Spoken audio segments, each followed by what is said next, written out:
and other details you can read. Okay. Welcome students to this session of advanced surveying, wherein we are learning regarding light detection and ranging. So in the previous class, we have studied the basic concept that is used in light detection and ranging, right? So in light detection and ranging, can you tell me what kind of what kind of rays are used? Whether infrared is used or UV light is used or X-rays are used or light or laser light is used in LiDAR. Whether we use laser light or whether we use UV rays, IR ray, infrared or X-rays or microwaves, radio waves, you have many kinds, right, in your electromagnetic spectrum. So which kind of that do we make use over here? So you have the answer on your screen itself. Try to answer.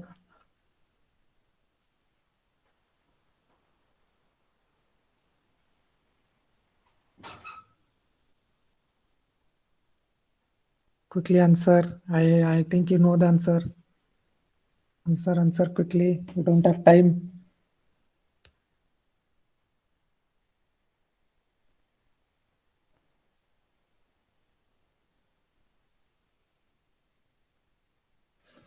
Okay. So moving on. So in LiDAR technology, we can capture by three methods, right? We have the terrestrial LiDAR, wherein we place the instrument on the ground, right, and we capture the data using a LiDAR. So that is the terrestrial LiDAR, wherein you place the instrument on the ground and you scan the area.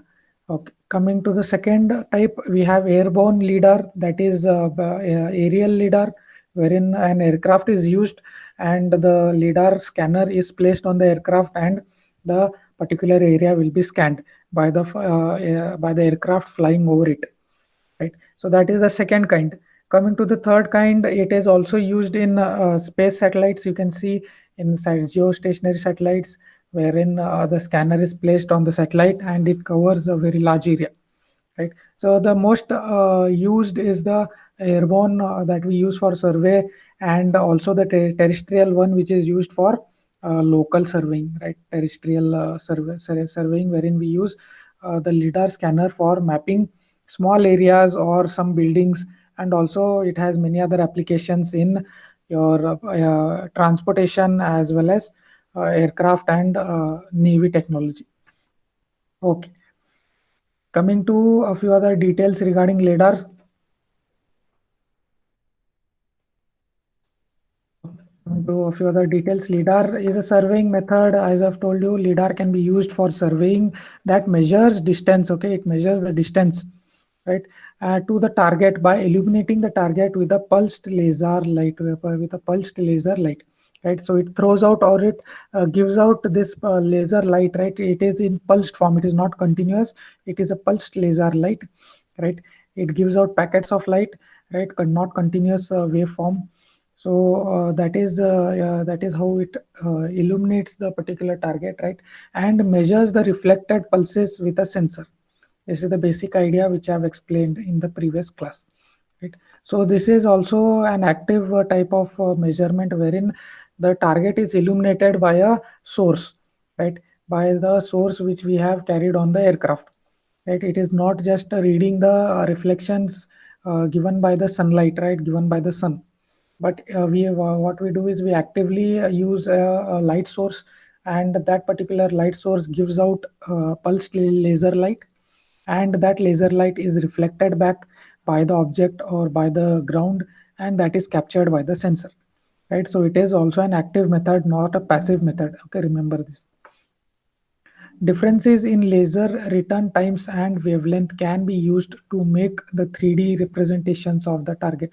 So I have shown you in the previous class how the 3D models or the 3D images are formed, right? So the difference in laser return times, the time taken by the laser light to travel, right, to hit the object and to bounce back and reach the sensor, right? So that particular time is known. It is determined, right, and the wavelength will be known to us of that particular light, and then these data can be used to determine the distance or the length between these two points, right? And that can be used to make a 3D representation of the target, right? So I have shown you in the previous class a few animations doing the same.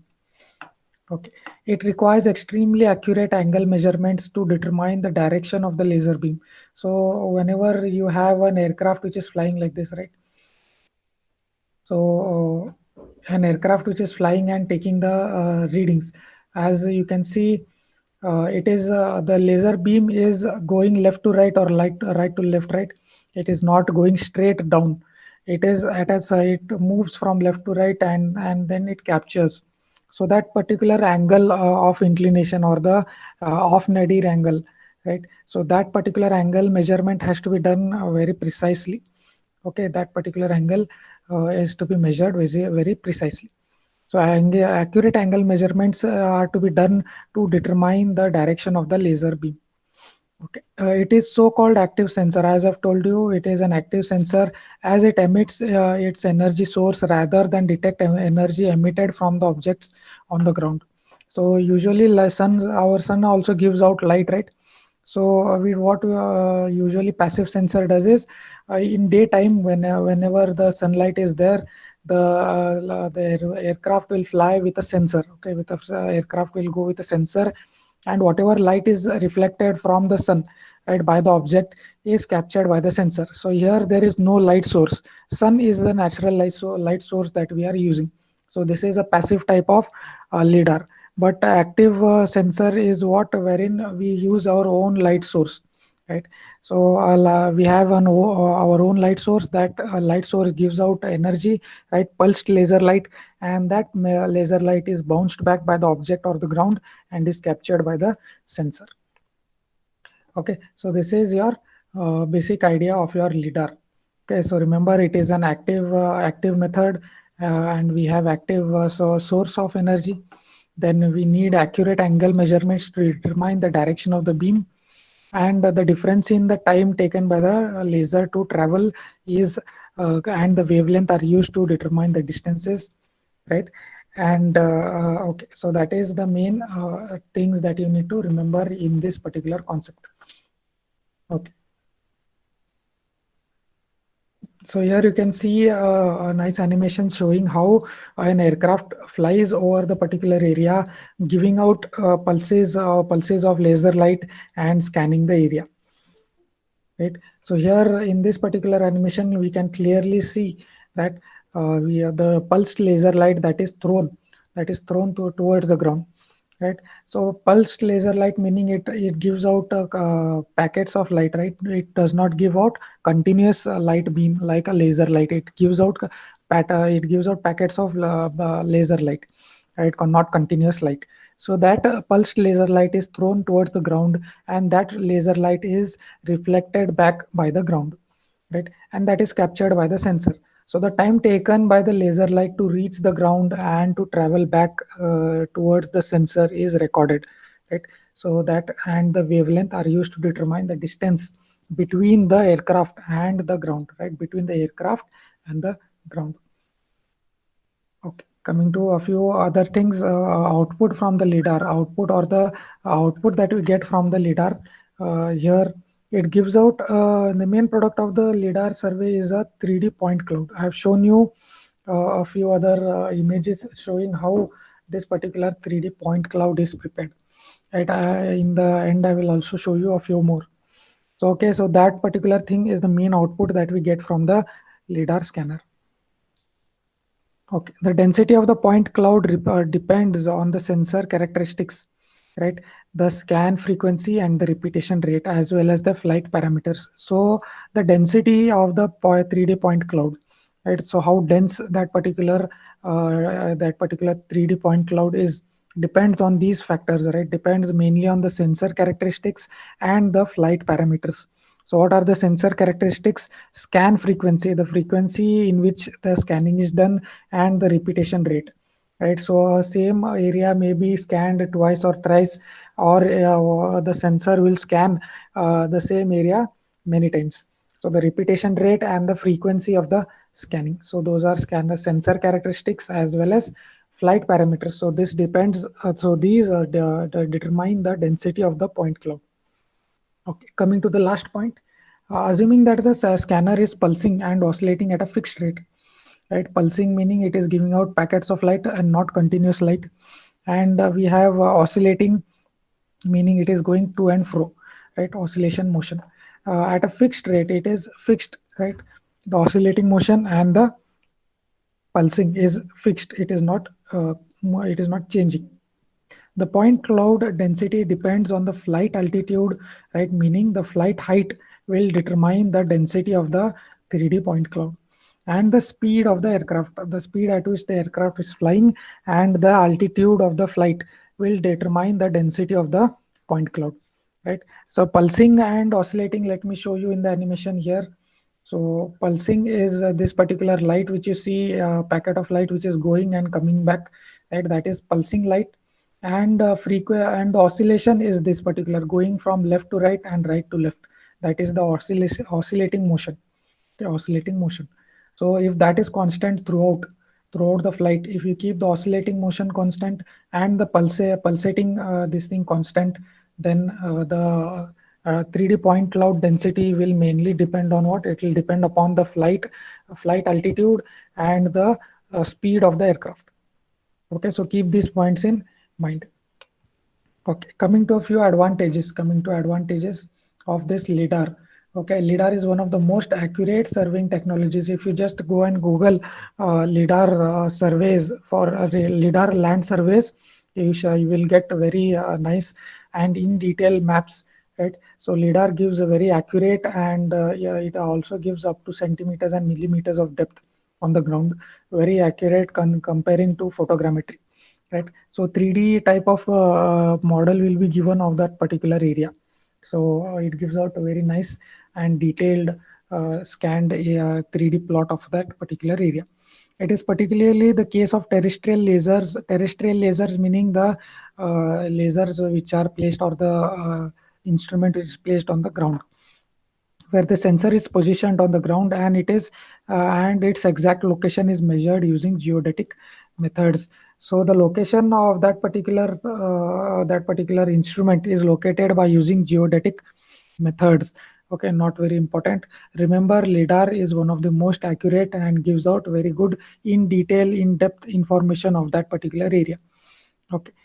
Such a setups allows achieving sub-centimeter level accuracies, meaning it gives up to millimeters of accuracy, very, very accurate, what our LiDAR technology is. So this technology gives us a sub-centimeter, meaning parts of the centimeter, sub-centimeter. Part of a centimeter is millimeter. So millimeter level of accuracy it will give. What? LiDAR. Okay. The typical LiDAR survey requires only 20 to 30% of overlap between flight lines, which makes data acquisition much faster, right? So compared to photogrammetry, this number is very less. So do you remember what is the percentage of overlap that we require in aerial photogrammetry? Can you answer? What is the percentage of overlap that you require in aerial photogrammetry? In LiDAR, it is 20 to 30%. But what about 50 to 60%.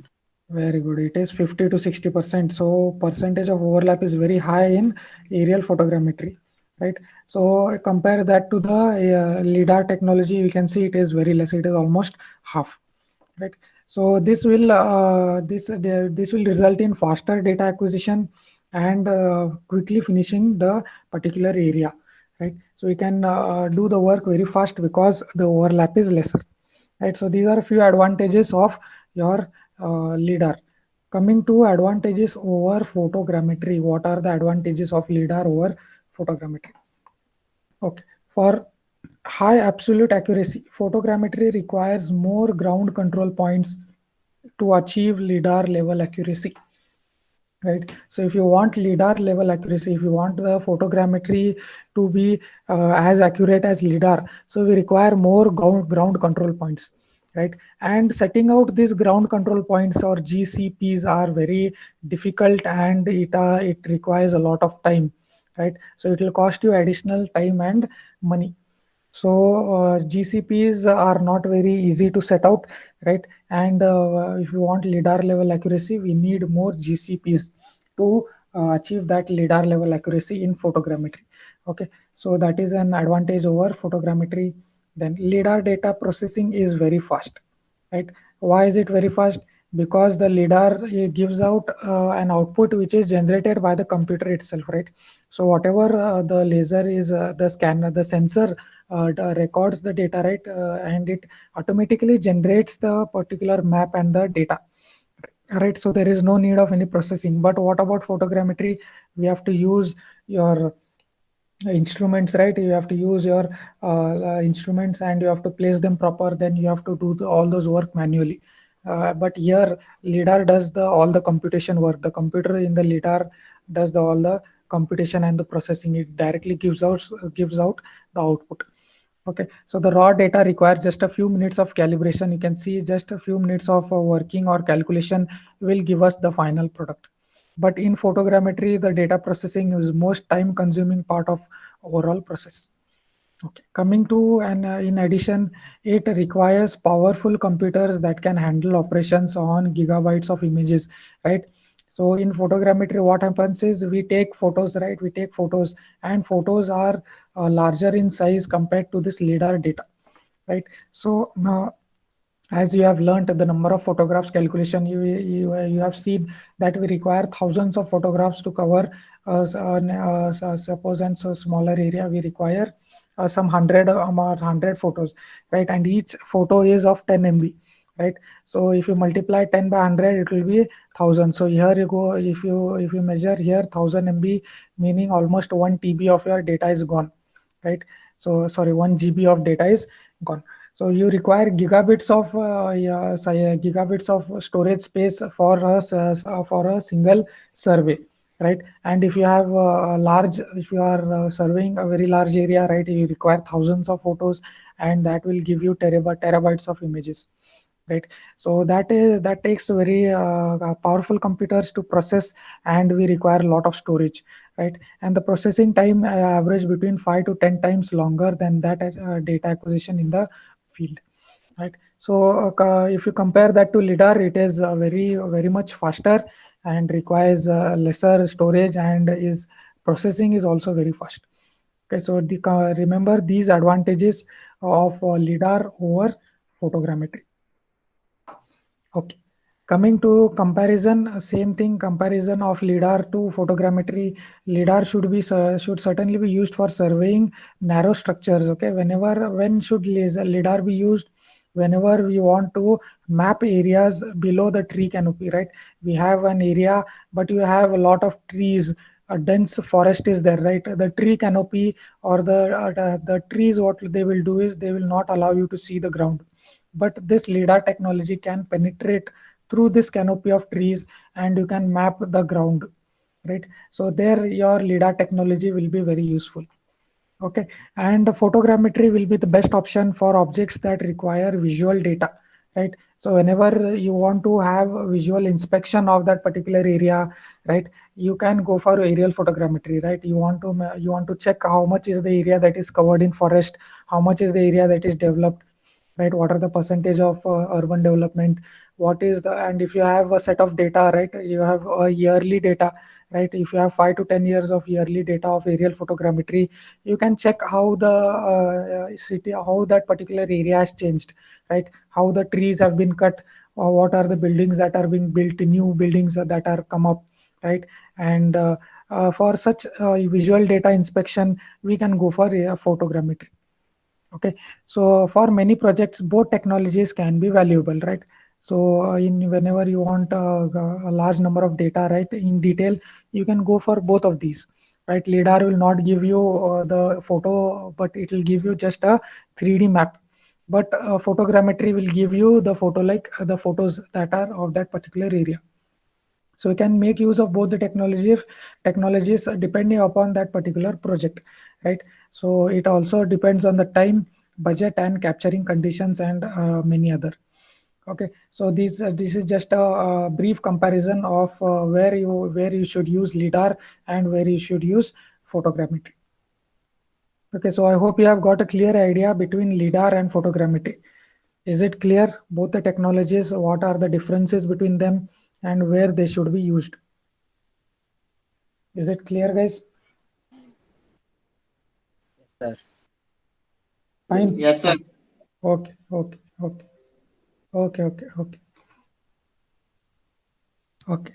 So terrestrial lidar system, I have told you, whenever your lidar instrument is placed on the ground and you capture the area, the surrounding environment or the particular area, you place your instrument on a high ground and you capture the area on the lower side, right? Or you might want to scan a particular ancient building or some structures of importance, right? You want to create a 3D image of that particular building. So that can be done by using this terrestrial lidar system.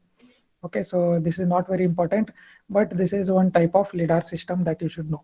Okay, and in surveying, as I've told you, we go for aerial lidar, wherein the lidar instrument is set on the aircraft, right? Aircraft, and the aircraft is flying over the interested area. Okay. So coming to airborne lidar. So here, what happens is, what we do is first, the aircraft is going over this particular area. Suppose we want to scan this area. So the lidar scans the ground. Okay, lidar scans the ground. As you know, this particular oscillating motion of this laser, it goes to and fro like this, oscillating motion, and it scans the particular area. Okay, and again it will come back and it will scan the remaining area like this. It will go on scanning the entire area. Okay, so that is the first part of the aerial survey, aerial lidar technology. Okay, first is scanning the ground. Okay, coming to the second point. Second point is simultaneously. Okay, simultaneously as the aircraft is taking the scanning or doing the scanning. Okay, so we use GPS, or what we know as global positioning system, right? GPS technology, wherein we have three satellites to determine the exact location of this aircraft, right? So we in GPS we require minimum three number of satellites. Okay, so we have satellites shown over here. So these satellites determine the exact location of this aircraft as well as this particular ground. Okay, so the XY location of this particular ground coordinates is got by the GPS. It tracks planes XYZ position. Okay, simultaneously as it is doing the scanning, the exact location of the aircraft is noted down by the GPS. Okay, the GPS coordinates or the track or the coordinates of the plane are noted down simultaneously. Okay, coming to the third step. This is also done simultaneously as the scanning is done. Okay, so whenever an aircraft is flying, it will not fly in a straight line, right? It will not fly in a straight line. It will go up and down somewhere, right? It will go left and right also, because you cannot fly like a robot. There will be some deviations from the original flight path, right? It cannot just fly in a straight line or in a yeah, at a constant elevation, right? It will go up, it will go down by a certain amount. So that deviations have to be noted, right? And they should be incorporated in the data. Okay, so those deviations are to be recorded, and those deviation or those measurements are called as inertial measurement units. IMU, short form for inertial measurement units. So it tracks the plane's position, meaning it tracks this particular pitch, roll, and yaw of the plane. Okay, also it tracks the elevation and the flight direction, right? So these inertial measurement units are also noted down as the plane flies. Okay, so that these errors or these deviations can be incorporated in the data. Okay, so this is the third step. Coming to the fourth, as and when the laser scans, that particular laser data is being continuously recorded in a computer system. Okay, so remember this, continuously data will be recorded in the system. So these are the main four steps of your aerial or airborne lidar. First is scanning the ground. Second is tracking the position of the plane. Then inertial measurement units that track the plane position as well as the various deviations. Then fourth step is recording the data in your computer. Okay, so this is the steps regarding aerial or airborne lidar. Okay, here as I've told you, the distance between the plane and the canopy. maybe the tree canopy, or maybe the ground. Okay, so the distance between the aircraft and this particular point of interest is calculated. How is it calculated? This is the main aim, right? This is the aim of our lidar. So how is it calculated? The time taken, you measure the time, right? You measure the time, your time taken by the laser to travel, right? To travel and to bounce back. The time is recorded. Time is recorded time. Okay, so that is recorded here in the computer along with all these other recordings, right? GPS data and this IMUs, all these are recorded in the system. Okay, so as and when the laser starts from the aircraft, the timer will be started, and when it hits and reflect back and the sensor captures that data, the time is recorded. Okay, so that will be helpful to calculate the distance.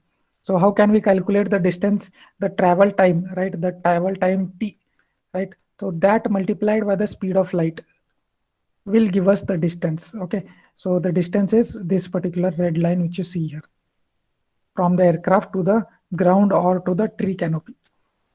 Okay, can anyone tell me why is this 2? Why have they divided this by 2? It is related to the direction of the laser light or the time.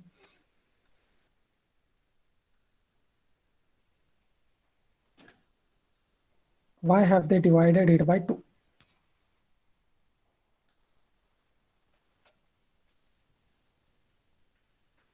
So I have given you a hint on the screen.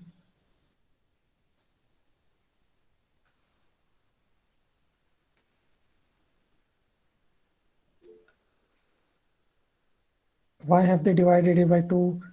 Time, you say time, but why have they divided the time by 2?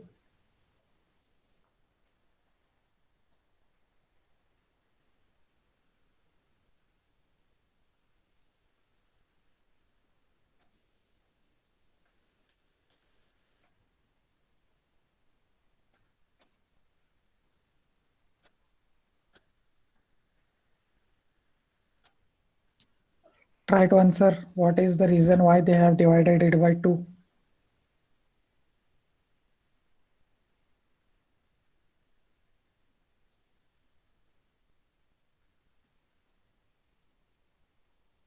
Answer is on your screen.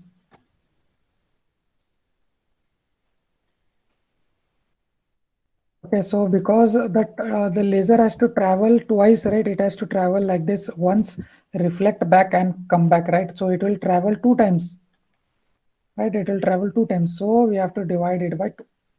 Okay, so time divided by speed, yeah, multiplied by speed of light will give us the distance. Okay, so this is just the basic idea. Okay, this is not the formula that they use in lidar, but this is the basic formula that is used. Okay, so many other computations are to be done in this, but remember the basic idea how it is calculated. Okay, so I hope it is clear. Okay, moving on to this thing, as I've told you, why we calculate the various IMUs, right? Inertial measurement units, because the plane is not going straight, right, and it is going up and down, it is going left and right by slight deviations. So that particular deviations are to be measured.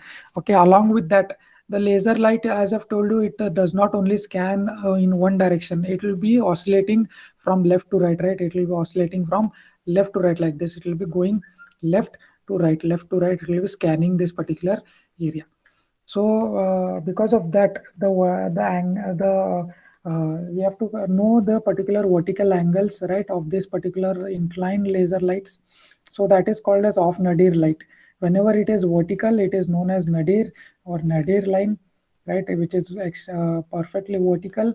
And whenever it is having some tilt, it is called as off nadir, right? So these differences, because it is not vertical, what we have to do is we have to incorporate the angle and the other things in your calculation part. Here in this calculation part, we have to include all those things, right? So these are very helpful, these IMU and these off nadir lines, and their other details are to be included for the calculations. Okay, so remember these points. Okay. So one more very good advantage of this lidar, very good advantage of this lidar is It can scan through the tree canopy, right? If you have a thick jungle, right, you cannot see the ground. But this lidar technology can penetrate through the small gaps between the leaves and the branches, right? So some part of the laser will get reflected from here, right? Some part of the laser will pass through that gap and will come and get reflected from here, right? You can see here and here, second, then third will reflect from here, and fourth will reflect from here, from the ground. So various points are generated on the 3D map, you can see. So in the same way, the tree canopy will also be captured, the branches and the main trunk of the tree will also be captured, as well as the ground will also be captured, like these points will be captured, right? So this is the very good advantage of lidar system, whereas in aerial photogrammetry you cannot see the ground, you can only see the tree canopy, right? So that is one disadvantage, and that is an advantage over here in lidar system. Okay, so keep this point also in mind. Okay, so one light pulse equals several returns. As I've told you, the same light pulse will pass through different points and get reflected in different levels. Okay, so the time taken for the return, for here it will be less, here it will be more, here it will be even more, and here it will be the maximum, right? So the time difference taken by the light to travel will help us to determine the various details of this tree. Okay, so I will show you an image of this tree. Okay, if they do an aerial photogram, sorry, an lidar scan of this particular tree, right? If they go with a flight, right, with a lidar scanner from the top, how will this tree be observed, or how the tree 3D dot the 3D dots will be generated, right? Let me show you, very interesting. Here you can see, in this way that will be formed. Your 3D output or the 3D dot map will be in this particular format. You can see it has covered the ground also, and it has covered this tree canopy, right? So in this you can also get the data of your forest, right? Yearly, if you scan, you can compare it, and you can note down what are the reduction in trees, what is the reduction in tree canopy, what are the additional trees that are built, what are the additional all the other things that are being constructed, all the things can be determined, right? So that is a very good advantage of this lidar system. You can see here in this particular image, you can see the laser light oscillating left and right, right? You can see left and right, it is oscillating and traveling, right? So this is how your laser scanning, sorry, your lidar scanner works. Okay, so this is an advantage, as I've shown you. This particular tree is the output of this lidar output of this particular area, and the tree will be in this format.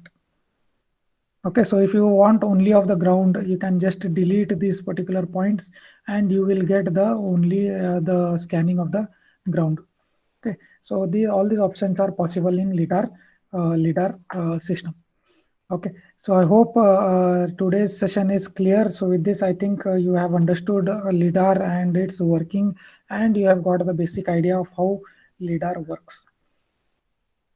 Okay, so I think with this we can stop the session over here, and you have understood. If you have any doubts, if you want to ask anything, you can ask.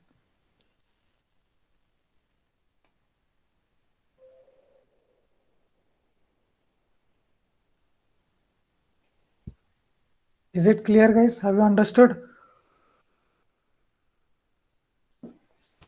Was it interesting? New concept you have learned today, right? So these are very new and advanced techniques of surveying, right, that are being used nowadays, right? So you need to learn and be updated with the latest technologies. So these particular topics are included in your syllabus. Okay, so after this we shall be covering remote sensing and then GIS. Both of those are very important in terms of your surveying, right? Very important. So with this, I think we can end the session here. You can give your attendance.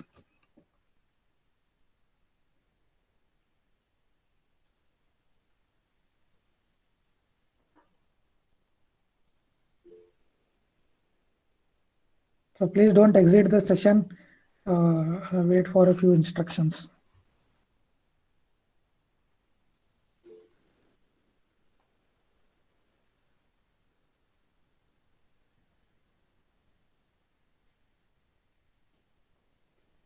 Okay, so the notes regarding this I will be circulating in your group. Don't worry. Here are only images I have used to explain so that you get the idea of the concept. Notes and all I will be circulating later. Okay, so I hope everyone has given their attendance.